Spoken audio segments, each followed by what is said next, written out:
Today I'm talking about my empties. I have a lot in front of me, a lot of cleaner beauty, skincare, hair care products. I'm gonna share those and I'm gonna tell you whether or not I buy them again, and if not, what I would recommend instead. If you like these kind of videos and you like honest reviews just in general, because there's not a lot of them out there anymore, then take 2 seconds, hit the like button, subscribe if you're not already. Let's dive in with the first product. I'm gonna combine them together or else this is gonna be like a 5-part series. We do not need that right now. This is the Evolve Ultra Shine Moisture Shampoo and Conditioner. This has been on my favorites list since, I don't know, since I first tried it, which had to be over 5 years ago. I really do like their Smart Volume line as well. There's a video all about that. I had a chance to speak with the founder of the company. He's amazing, so he gave me some tips there. But I really always tend to go back to these Ultra Shine products. So would I buy these again? Absolutely. Probably not in the small size. I would go bigger. I'm just looking to see if they're recyclable. These are recyclable for me in my area. They're #1 recyclables. So I just rinse them out, put them in the recycling bin, and we're done. Plus I know they now have joined with Pact Collective, which is really exciting. So I'm trying waterless options and shampoo bars. I keep going back because it's kind of like my safe space. Although I'm gonna tell you, I have been trying Acton Acre. I'll put a link to that below. It's more scalp care, but they do have shampoo and conditioner. I'm very impressed. I'm very, very impressed, but I like to give those plenty of time before I review them over here, which it's been, I don't know, a couple weeks, but I'm pretty excited about it. Those potentially could be replacing these. I don't know. Let's not get ahead of ourselves. The second empty is from True Botanicals. This is their Pure Radiance Oil. I use this on multiple videos, Get Ready With Me's, Instagrams. I use this oil all the time.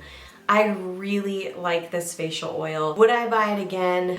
It's very expensive. This is something that my skin responds to. I have combination skin. It's mature skin. Mature. This is thick, but it's not too thick. It's not thin. It works well with anything that I put on top of it. I love mixing this with certain foundations like the Re-Evolve from RMS. It just works with that foundation to thin it out a little bit and give it more moisture. So I've used this with gua sha in the morning. I primarily use this before I put stuff on in the morning, any makeup and stuff like that. So it kind of locks in anything that I've had on before I apply makeup. I don't use it at night as much. I'll talk about my skincare routine in a future video that's coming up. This is a beautiful face oil. It is pricey like I mentioned, so I'm testing out some less expensive options. One that I'm kind of liking is from Typology. This is their Botanical Blend Oil, facial oil. It has peony in it, and it's called a night face oil, but let's be honest, I use it in the day. Still testing on that one. Verdict is out. Jury is out? Is out? Whatever. I haven't made up my mind. 3 more for this video. My mind changed on this. This is the Kosas Air Brow Gel. I used to really like this. Kosas has an absurd obsession with plastic, and sometimes their compacts kind of fall apart, so I hope they address that. But anyway, I digress. This brow gel really worked so well for my brows in thickening and kind of adding a little bit of hold. It wasn't perfect hold. Honestly, I keep going back to soap brows and then I use castor oil at night. That is the one thing that's on my brows now. It's one thing that has worked. I use charcoal soaps. But this dries out really quickly. It starts kind of getting clumpy really quickly. I go through this way too fast and I didn't like that. And it's not the performance that I want to see where I feel like I have to keep reaching for it. It just dried out too much. So ultimately, my review switched there, and it actually switched on the brow pencil as well. It goes so fast. It goes so fast. I have a brow pencil here that I'm going to talk about. I would not repurchase this. I'm sticking with soap brows for now. Checking out other alternatives. If you have a brow gel that works, I liked the Air Perez. That one kind of wimped out on me after a while. I've tried brow glue, not technically glue. The NYX brow glue, I tried that. That was a recommendation. It's okay. Basically, let me know your brow recommendations that just are holy grail options. I'm all ears, and that is where I might be willing to step outside of cleaner ingredients. I think have I already mentioned this?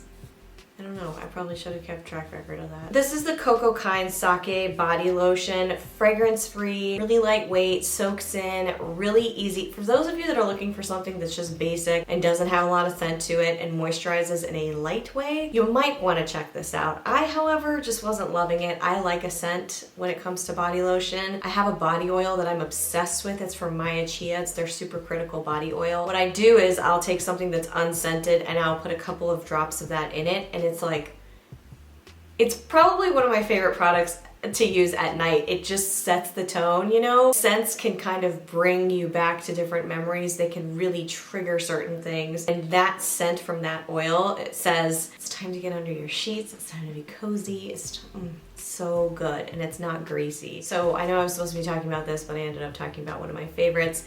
Probably not gonna buy this one again. The hunt for a great body lotion that is very moisturizing and yet not greasy continues. I'll try some more lotion bars because they're plastic free, but it's been tough.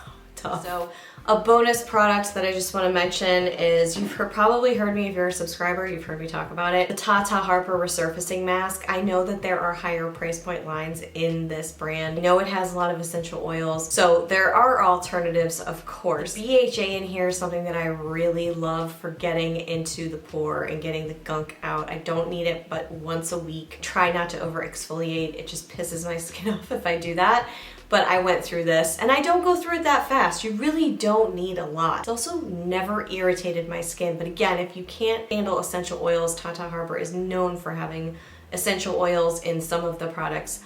Although the collection has expanded, and I'm sure there are better options now. This is just my focal point for this video. Okay, fine, I'm gonna give you another one because I can't stop. There is the PYT brow pencil. I love this brow pencil. I cannot stand that it is in plastic. I know there are refillable options from Plume. I try to get behind those. I'm just not quite there, but I really love this brow pencil. I will continue to try and find plastic-free options. It's just the taupe color works so well with my brows. I'm not wearing it today because I did actually run out of this. I have something from the Gwen Stefani line that I'm liking. I do like this more than the Kosas brow pencil. It's basically edging every other pencil out right now, so I will probably repurchase. And you know, with brow pencils, it really boils down to, I mean, how easy it is to apply. Is it too soft? Does it go away and fade throughout the day? Is it too hard? There's something to the texture of it, but the colors, do you know what I mean? It's hard to find the right cool tone. With brown hair especially, they all skew very chestnut and they all skew very warm toned, and it stands out on my brows. So I'm not a fan of that, and when I can find a cool color, I go crazy for it. So that's this. So let me know if you have any empties that you are about to repurchase that are just on heavy rotation, or do you have a recent product that you went through and you're like, ugh, I'm so glad that's done, I will not buy it again, because you missed the return window or something. Put your notes in the comments below. I love hearing from you. I love sharing that information because it provides more perspectives than just me. I hope you find these helpful. If you haven't already, make sure you hit that like button, subscribe so you never miss a thing, and I will see you right back here real soon. Until then,